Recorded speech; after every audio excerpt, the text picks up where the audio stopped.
Je vous prie donc d'applaudir et d'encourager une chercheuse en philosophie, doctorante en philosophie à l'EPHE. Le titre de la thèse, c'est « L'aspect logique de la métaphysique trinitaire au milieu du XIIe siècle ». Elle a patienté pendant 11 pitchs, il faut vraiment l'encourager.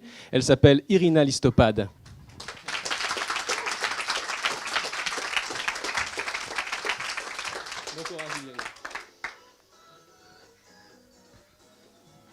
Un petit signe.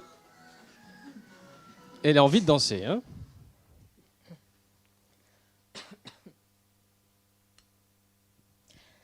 Mais qu'est-ce que c'est, cette chose?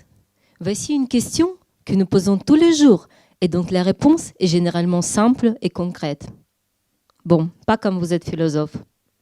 Dans la philosophie classique, il existe deux moyens de définir une chose, à travers une idée générale, à travers un assemblage de détails. Prenez une glace. Nous en goûtons quelques-uns et au bout d'un moment, nous arrivons à la définir comme une dessert laitier froid. Voici une idée générale pour décrire la glace. Le problème, c'est que cette définition ne correspond pas à chaque glace particulière, car chaque glace a ses propres formes, arômes et consistances. Donc, ça va être plutôt dessert laitier froid, mais par exemple vanille en boule.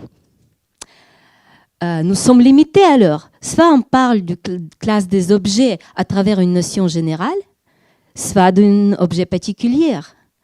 Et quand nous sommes chercheurs et on formule la théorie scientifique, on utilise une idée générale.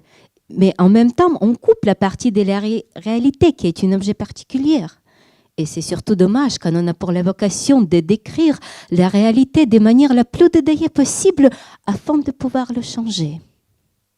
Bon, pour trouver une solution, je m'adresse à un philosophe du XIIe siècle, Achard de Saint-Victor, qui n'a jamais probablement goûté une glace car il était un monk chrétien. Dans son œuvre sur unité et pluralité des créatures, il demande comment est-il possible de connaître le monde dans ses moindres détails. Imaginez une glace. Certains d'entre vous pensent à une boule vanille, autres à carré légèrement enrobé de chocolat, ou les deux en même temps. Mais pouvez-vous imaginer une glace qui sera tiède et chaude en même temps? Ou une glace qui sera vanille et chocolat à une seule bulle? Dans la réalité, non, mais dans notre tête, oui. Parce que dans notre tête, nous avons beaucoup plus qu'une idée du dessert laitier froid pour imaginer une glace. Nous avons plein de détails qui n'existeront pas forcément simultanément dans la réalité. De cette façon, Achard nous propose une nouvelle solution pour définir une idée générale. C'est un assemblage de tous les détails possibles, même contradictoires. Cette définition comprend en même temps une idée, en classe des objets, et une chose particulière. Désormais, quand on se pose une question, qu'est-ce que c'est que cette chose? Nous interrogeons des milliers de détails qui sont dans notre tête.